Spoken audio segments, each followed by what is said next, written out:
The repair shop sat in the darkest corner of Transit Station Gamma, squeezed between a food stall that smelled like burnt plastic and an empty storage room that nobody had opened in years.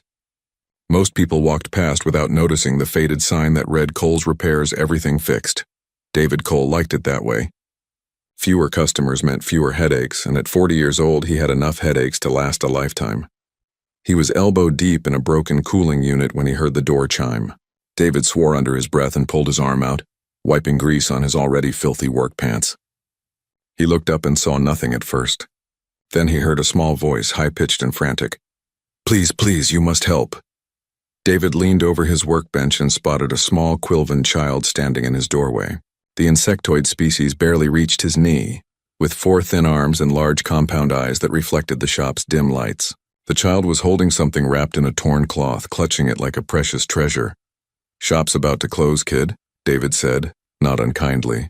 He had learned a dozen alien languages over the years, but the Quilvan spoke through a small translation device hanging around her neck. The mechanical voice made everything sound flat and emotionless, but David could hear the desperation underneath. "My brother," the child said, her antenna drooping. "His toy. Grandmother's toy, it broke. He cries every night. Mother says nobody can fix it. But vendor at market said you fix impossible things." David sighed. He was tired. His back hurt. He wanted to close up shop, grab something to eat, and sleep for 12 hours. But something about the way the child held that bundle made him pause. It reminded him of his sister years ago, clutching her favorite stuffed animal after their parents died. "Let me see it," he said. The child unwrapped the cloth with trembling hands. Inside was a mechanical dragon, small enough to fit in David's palm. It was beautiful once, he could tell. Someone had crafted it with incredible care, but now it was a mess. One wing hung at an odd angle, cracked down the middle. The metal body was covered in corrosion, green and black spots eating through the surface. The joints were frozen solid, and when David picked it up, something rattled inside like broken glass. "This is really old," David said, turning it over carefully. The metal felt strange under his fingers, not like anything he had worked with before. The craftsmanship was amazing, though. Tiny gears, delicate joints, intricate patterns carved into every scale. "I mean really, really old." "Where did your grandmother get this?" "Don't know," the child said. "She had it when she came to station. Long time ago. Before I was born, before Mother was born. She gave to my brother before she died. He loves it. Sleeps with it every night, until it stopped working." David set the dragon down on his workbench and studied it under his lamp. Any normal mechanic would call this garbage. The corrosion alone would take days to clean. The wing would need to be completely rebuilt. And whatever power source this thing used, it was definitely dead. But David saw something else. He saw the love that went into making this. Every tiny scale was unique. Every joint was positioned with perfect precision. Someone had spent months, maybe years, creating this toy. They had put their heart into it. "I don't have money," the child said quietly. She held up one small hand, and David saw a single crystal bead resting in her palm. It was pretty, catching the light and throwing tiny rainbows across the workbench. "This is all I have, please, my brother cries so much." David should have said no. He should have explained that his time was worth more than a pretty bead. He should have told her to take the dragon to a museum, not a repair shop. Instead, he took the bead and dropped it into his pocket. "I'll try," he said. "Can't promise anything. This thing is in bad shape, but I'll try." The child's antenna perked up immediately. She made a sound that the translator didn't bother converting, but David figured it was happy. She thanked him 3 times, gave him a contact code, and scurried out of the shop before he could change his mind. David picked up the dragon again and carried it to his main workbench. He cleared away the cooling unit and set up his brightest lamp. For a long moment he just looked at the toy, turning it slowly in his hands. "Okay, little guy," he said out loud. He always talked to himself when he worked alone. 20 years of solitude did that to a person. "Let's see what's wrong with you." He grabbed his smallest screwdriver and started looking for access panels. The dragon's belly had tiny screws, almost invisible against the scaled pattern. David had to use his magnifying visor to see them properly. When he finally got the panel open, he whistled low. Inside was a mess. Corrosion had eaten through half the internal components. Gears had literally turned to powder. Wires had fused together into useless lumps. And in the center, barely visible, was a power core unlike anything David had ever seen. It looked like a tiny crystal, similar to the bead the child had given him, but this one pulsed with a faint internal light. What the hell kind of battery is this? David muttered. He had no idea. But that was okay. Figuring out impossible problems was what he did best. David pulled out his toolkit and got to work. He would need to fabricate new gears, clean every surface, rebuild the wing from scratch, and somehow figure out how to make that strange power core work again. It would take days, maybe a week, but he would do it. In the corner of his shop, hidden behind a stack of broken parts, a small maintenance drone's camera lens focused on David's workbench. It had been there for 3 days, watching and waiting. Now it began recording every movement David made, every word he spoke, every careful touch of his tools against the ancient metal. Far away, someone was paying very close attention to what happened in this forgotten repair shop. But David Cole had no idea he was being watched. He only cared about fixing a broken toy for a sad child. That was enough. 3 days had passed since the Quilvan child brought the broken dragon to David's shop. 3 days of careful, painstaking work that tested every skill David had learned in 20 years of fixing things. The first day, he had simply cleaned. Every surface of the dragon was covered in corrosion, the green and black crud that ate through metal like acid. David used chemical baths, soft brushes, and more patience than he knew he had. He worked slowly, talking to the dragon as he cleaned each tiny scale. "Sorry if this stings," he said, dipping a brush in solvent. "I know it's not comfortable, but we need to get this junk off you. Can't fix what I can't see." He knew it was stupid to talk to a broken toy, but it helped him focus, and besides, nobody was around to judge him. The shop was closed. No customers interrupted. Just David and his work. By the end of day 1, the dragon looked better. The metal underneath the corrosion was beautiful, a mix of copper and silver that David still couldn't identify. But the internal damage was worse than he thought. When he finally got a clear look inside, his heart sank. "Oh, you're really messed up, aren't you?" David said softly. 14 gears had completely disintegrated. The wing joint was cracked in 3 places. Every wire had corroded through, and that strange crystal power core sat in the center of it all, barely glowing like a dying ember. Day 2 was about fabrication. David didn't have replacement parts. Whatever civilization made this dragon was long gone, or at least nowhere near Transit Station Gamma, so he had to make everything from scratch. He started with the gears. Using his micro lathe, he cut 14 new gears from a high-grade alloy he kept for special projects. Each gear took an hour to make. They had to be perfect, exactly the right size, exactly the right tooth count. One mistake and the whole mechanism would jam. "This one's for you," David said, holding up a gear smaller than his fingernail. "Took me 6 tries to get it right. You better appreciate this." He installed each gear carefully, testing the movement after each one. Slowly, the dragon's internal mechanism came back to life. When David turned a tiny key on the dragon's back, he heard clicking. Not smooth yet, but clicking. Progress. The wires were next. David had to run new connections from the power core to every joint, every light node, every moving part. It was like performing surgery on something the size of an apple. His hands cramped. His eyes hurt from staring through the magnifying visor, but he kept working. "Almost there," he muttered, connecting the last wire to the dragon's left eye socket. "Just need to get your power sorted out and you'll be good as new." Well, almost. Day 3 started with the wing. This was the hardest part. The original wing material was something David had never encountered. It was flexible but strong, translucent but reflective, lighter than paper but tougher than steel. He had nothing in his shop that came close. David spent 4 hours just staring at the broken wing, thinking. He tried 6 different materials. All of them failed. Too brittle, too heavy, wrong color, wrong flexibility. He was about to give up when he remembered a polymer he had invented 3 years ago for a completely different project. He mixed the base components in careful ratios, added a metallic dust for color, and created a thin sheet. When he held it up to the light, it caught the glow and shimmered just like the original wing. "Not perfect," David said, comparing the new material to the old wing, "but it'll work. You'll be able to fly again, sort of, in your mechanical dragon way." He cut the polymer to match the original wing's shape, then used a heat gun to carefully attach it to the broken frame. The join was visible if you looked close, but the wing held. When David tested the movement, it folded and unfolded smoothly. Now came the scary part, the power core. David had spent all 3 days avoiding this. The crystal core was technology he didn't understand. It should have been completely dead after all this time, but it still glowed faintly, like it was holding on to life by pure stubbornness.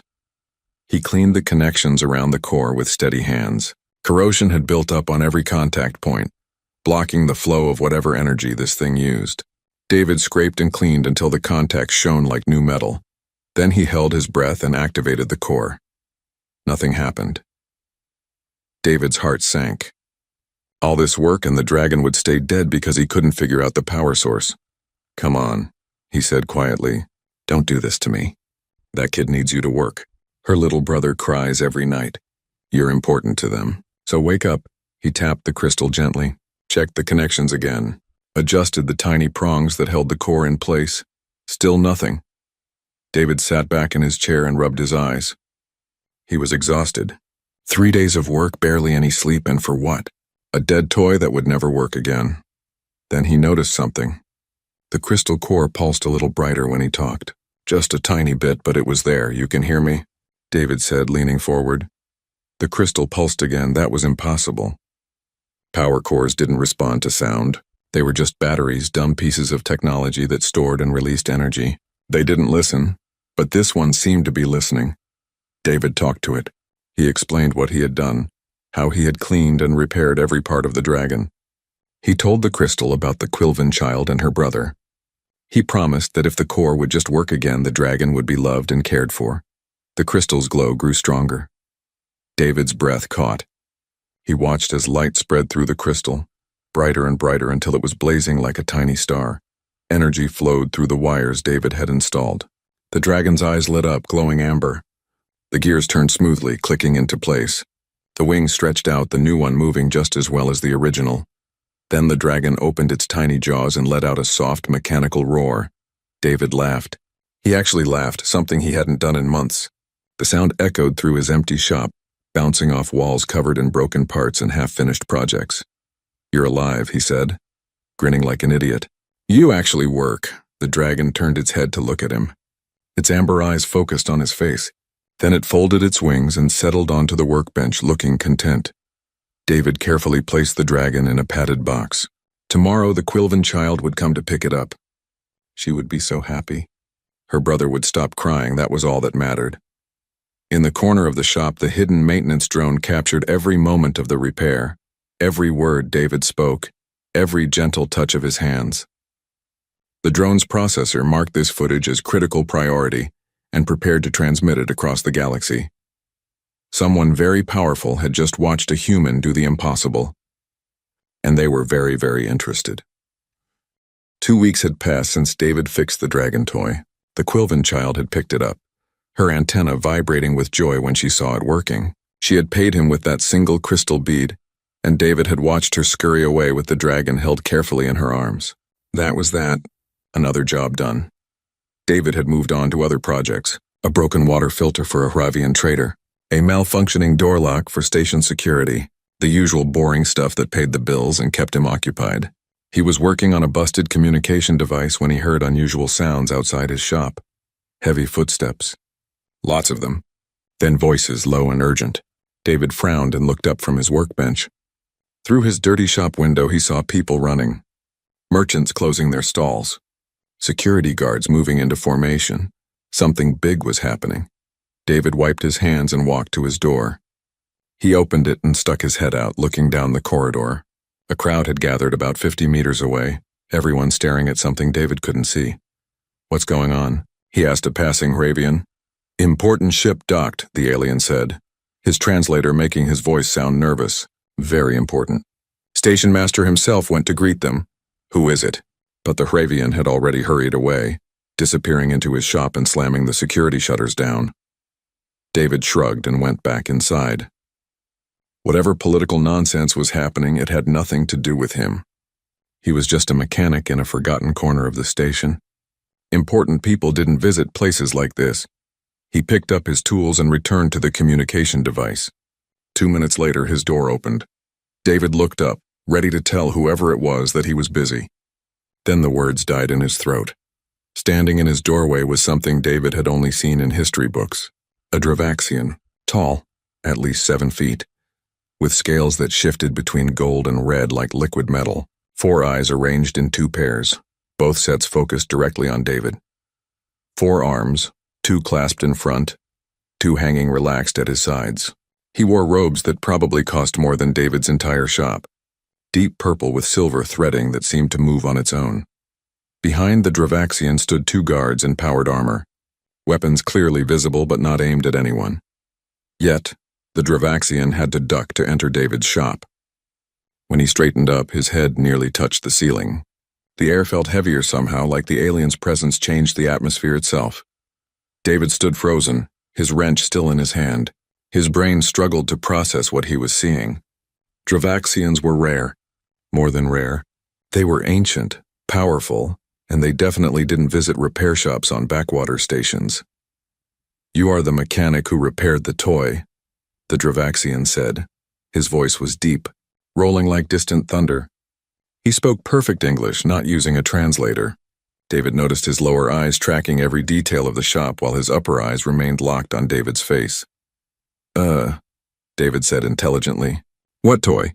"The dragon. Mechanical construction. Approximately 400 years old. You restored it to function 2 weeks ago." David's mind raced. 400 years old? The dragon was that ancient? How did this alien know about it? Why did he care? I fixed a toy dragon. For a Quilvan kid. Is there a problem? Did I break some law?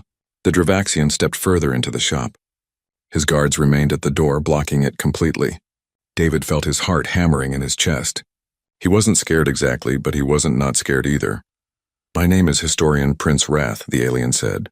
"That toy was crafted by my grandmother 417 years ago. It was lost during the Burning Crusade 304 years ago. I have been searching for it for 73 years. David nearly dropped his wrench. He stared at the Dravaxian, trying to process the numbers. 400 years. 300 years. 70 years. The scale was impossible to grasp. "I didn't know," David said weakly. "The kid just said it was her grandmother's. I thought maybe 50, 60 years old. Not 400. Wrath's scaled face did something that might have been a smile.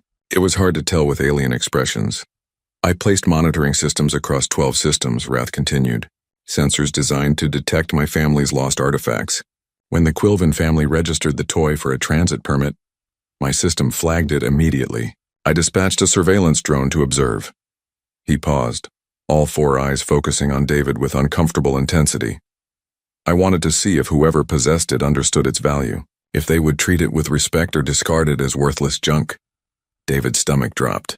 "You were watching me?" "For 3 days, yes. The drone recorded everything. Every word you spoke. Every careful touch. Every decision you made. That's creepy as hell," David said before he could stop himself. To his surprise, Wrath made a sound that might have been a laugh. "Perhaps, but necessary. Do you understand what you accomplished, human? That power core uses photon battery technology. It has been extinct for 200 years. Even Dravaxian masters cannot replicate it, yet you made it function." "I just cleaned the connections," David protested. "It wasn't that complicated." "You also fabricated 14 gears from scratch using primitive tools. You created a wing replacement from materials that should not have worked. And most importantly, you spoke to the toy with kindness. You treated it as if it mattered, even though you believed it was worthless." Wrath moved closer, and David resisted the urge to back away. The alien's presence was overwhelming but not threatening, more like standing next to something ancient and powerful, like a mountain or a star. "This tells me much about your character," Wrath said quietly. "You did not know the dragon's value, yet you treated it as priceless. You refused to compromise your craftsmanship for a child's toy. You worked for 3 days in exchange for a single bead because you cared about making a child happy." David didn't know what to say. He felt exposed, like this alien had seen into parts of his soul that David himself didn't examine too closely. "Okay," he said finally. "So you know I'm a decent guy. Great, why are you here?" Wrath's expression shifted into something that was definitely a smile now. "Because I have a proposal for you, David Cole. One that will change your life completely." David's grip tightened on his wrench. "I'm listening. I need your skills," Wrath said. "Not for toys. For something far more important." And with those words, David's small, comfortable, boring life started to shift in ways he could never have imagined. Rath gestured with one of his upper hands, and a holographic display materialized in the air between them. David watched as images appeared, spinning slowly in 3 dimensions. Ancient buildings, artifacts under glass, massive halls filled with objects from civilizations David didn't recognize. The Dravaxian Archives, Rath explained. The largest repository of historical artifacts in the known galaxy. 12,000 species, 8 million years of recorded history. Technology, art, literature, science from every corner of explored space. The images were breathtaking. David saw weapons that looked like they belonged in fantasies. Machines that defied physics. Art so beautiful it hurt to look at. But he also noticed something else. Many of the objects looked damaged, corroded, broken. The archives are dying, Rath said, and David heard genuine pain in his voice. Items deteriorate faster than we can preserve them. Technology fails. Mechanisms break down. We have scholars, yes. Historians who can tell you the name of every artifact, its origin, its significance. But we lack craftsmen. We lack people who can touch something broken and understand how to make it whole again. David tore his eyes away from the hologram and looked at Rath. You have an entire civilization of advanced aliens. Surely you have mechanics. We have technicians who can repair modern equipment, Rath corrected. But the archives contain technology from extinct species, from eras so ancient that all documentation has been lost. Our technicians look at these objects and see mysteries. You looked at my grandmother's dragon and saw a puzzle to solve. The hologram shifted, showing a workshop, not like David's cluttered, dirty shop, but a pristine space with equipment that looked like it cost more than a small planet. I am offering you a position as master restorer of the Dravaxian Archives, Rath said. You would have unlimited resources, the finest tools in the galaxy, access to artifacts that most people will never see. You would work with scholars from hundreds of species, all dedicated to preserving the past. David felt his mouth go dry. It was the kind of offer he would have dreamed about if he had let himself dream. But he was practical. He knew better than to trust things that seemed too good to be true. What's the catch? He asked. Rath's 4 eyes blinked in sequence, which David was starting to recognize as surprise. You assume there is a catch? There's always a catch. Nothing's free, especially not something this big. The catch, as you say, is that you would leave this station, leave your shop, come to work at the archives, which are located in Dravaxian territory, 16 light-years from here. The work would be demanding, the expectations high, and you would be the only human among thousands of aliens. David looked around his shop. 20 years he had spent here. 20 years of fixing broken appliances for ungrateful customers. 20 years of being alone, keeping his head down, staying safe but empty. I need to think about it, David said. Rath nodded, as if he had expected this. I will give you 30 hours. 1 station cycle. After that, my ship departs and this opportunity departs with it. He turned to leave, his guards moving aside to let him pass. But then he stopped and looked back at David. There is one more thing, Rath said. The Quilvan child. I have purchased the dragon from her family for a substantial sum. Enough to secure their comfort for 3 generations. But I made them a promise in your name. David felt a cold feeling in his stomach. What promise?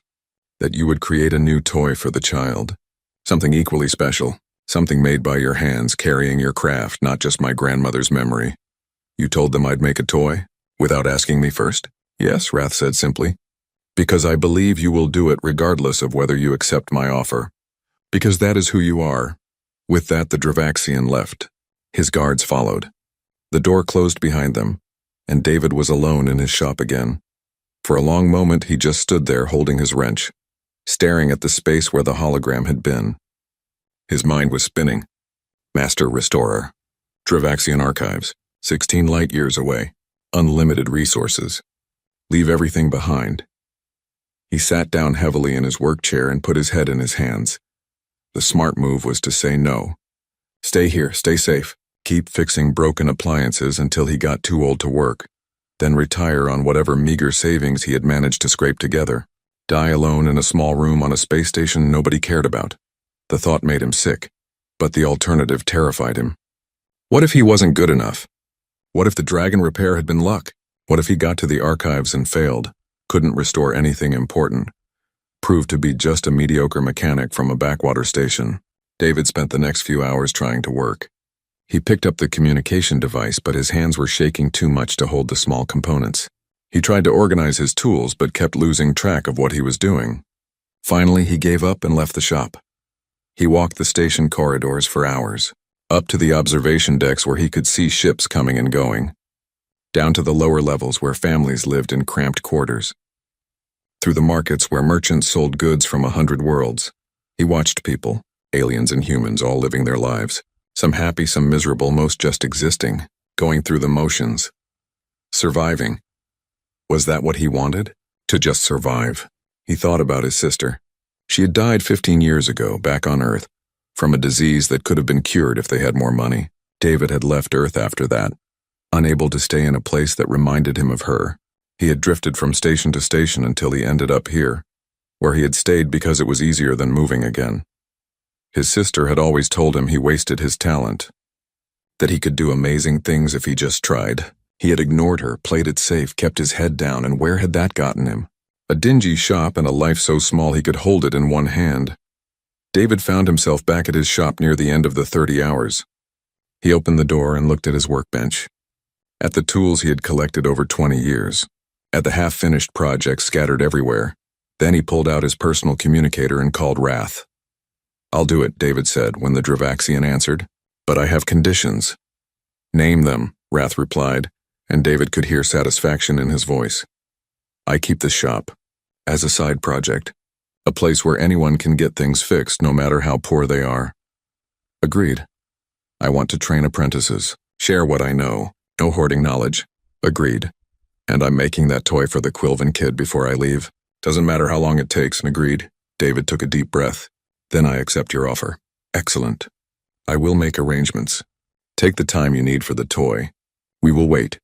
David ended the call and looked around his shop one more time. Then he smiled, really smiled for the first time in years. Time to build something special. David spent a week planning before he touched a single tool. He researched Quilven culture, their mythology, their history. He learned that the starbird was sacred to them, a creature that supposedly guided their ancestors across space to find their homeworld. It was a symbol of hope and guidance, perfect for a child's toy. He sketched designs on old paper, something he rarely did. Usually he just dove in and figured things out as he went. But this was different. This toy mattered, not because a powerful alien was watching, but because a child needed something special to hold on to. The design evolved over dozens of drafts.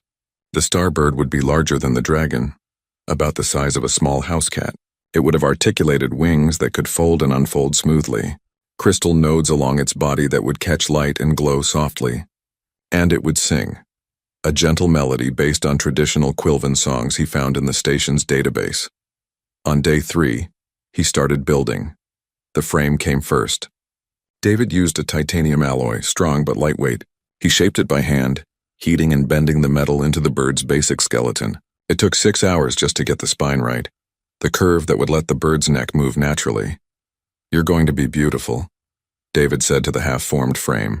"That little kid is going to love you." The wings were the biggest challenge.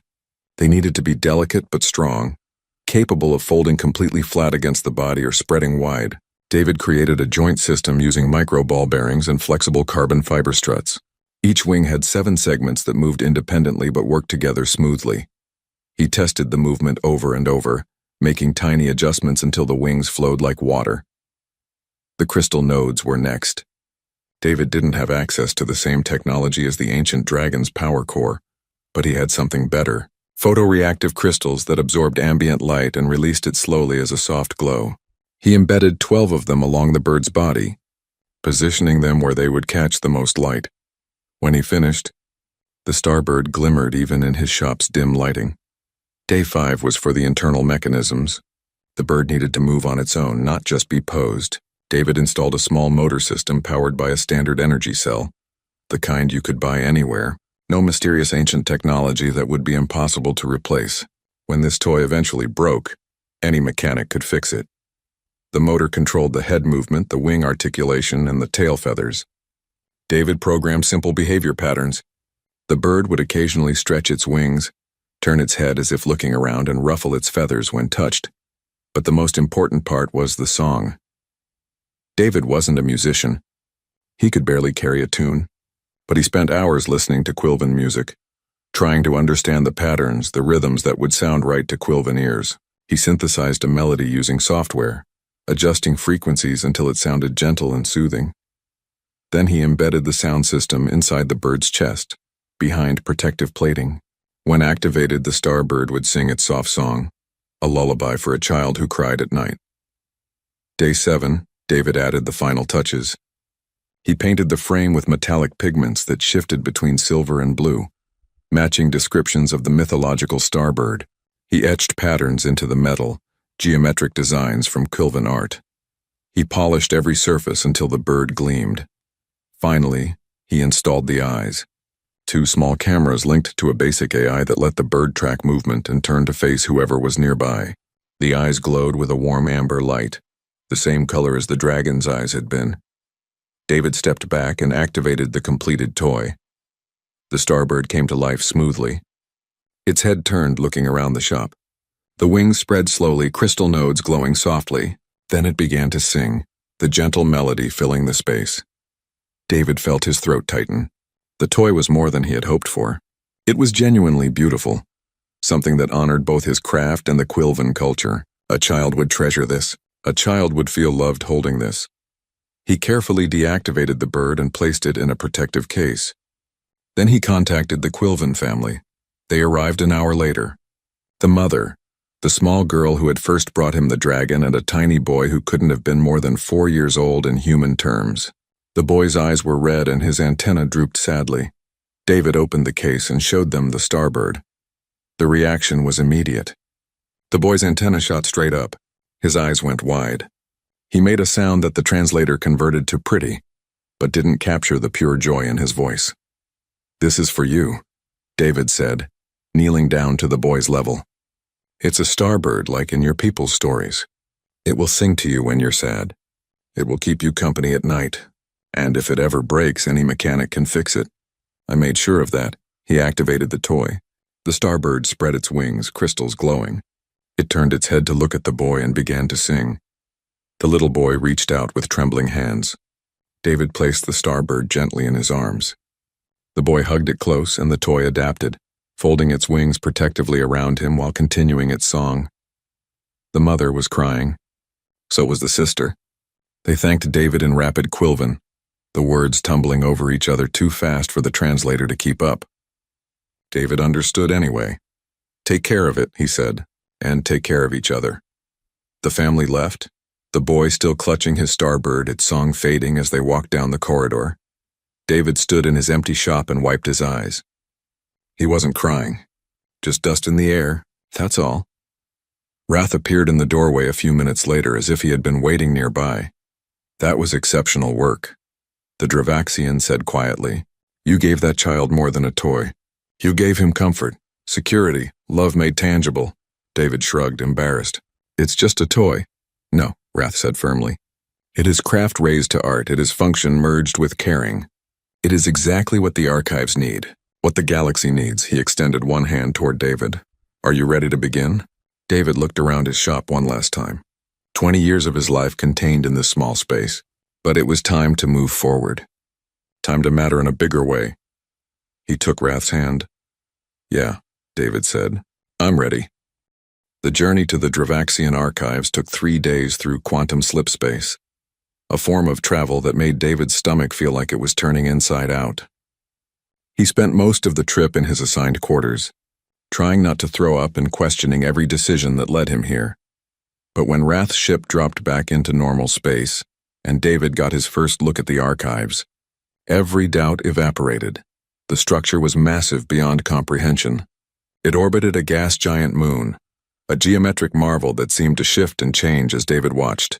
Towers spiraled upward in patterns that hurt to follow. Transparent sections revealed chambers stacked on chambers, halls leading to more halls, storage areas that stretched for kilometers. "It houses the collected knowledge of 8 million years, Wrath said, standing beside David at the observation window.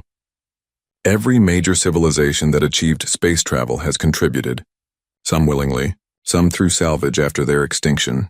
All of it preserved here." David pressed his hand against the window. "It's incredible." It is a responsibility, Rath corrected. And now partly yours. The ship docked at a private bay. David followed Rath through corridors that were themselves works of art. Every wall displayed something historical. Fragments of ancient texts, holographic recreations of extinct species, samples of materials from dead worlds. They passed dozens of aliens, scholars from species David didn't recognize. All of them stopped to stare at him. David heard whispers following in his wake. They know about you, Rath said. Word spreads quickly in academic circles. The human who repaired what was thought impossible.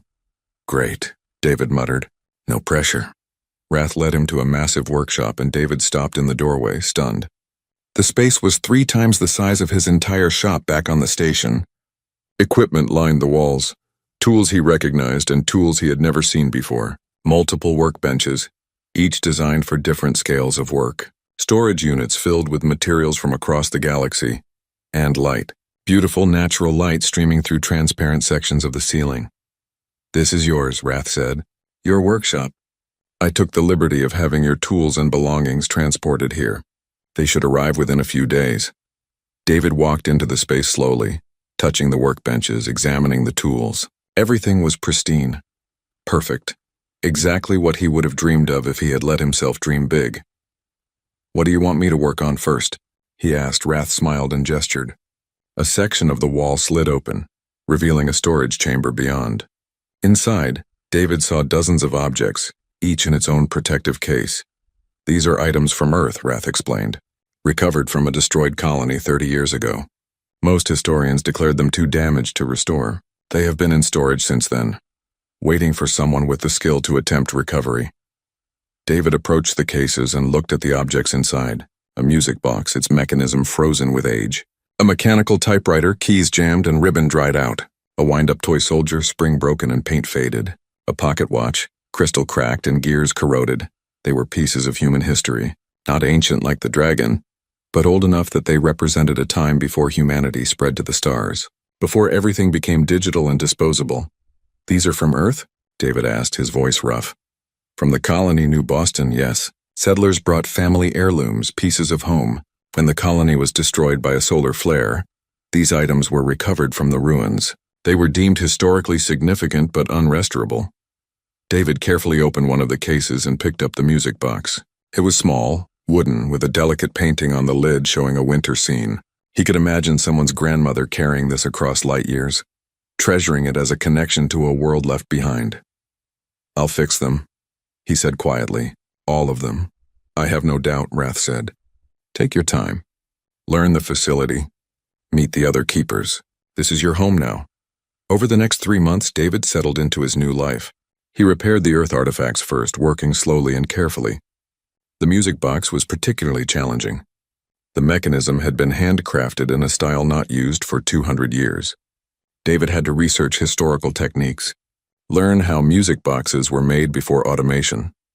When he finally got it working and the gentle melody played, half a dozen scholars who had been watching burst into spontaneous applause. Word of his success spread. Other keepers brought him projects they had given up on. A musical instrument from a species extinct for 10,000 years.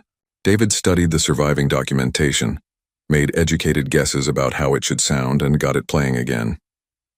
The sound it produced made 3 scholars cry. A data storage device from the first Dravaxian space mission, thought to be corrupted beyond recovery. David traced the connections, found where the data pathway had degraded and bridged the gap with a custom interface.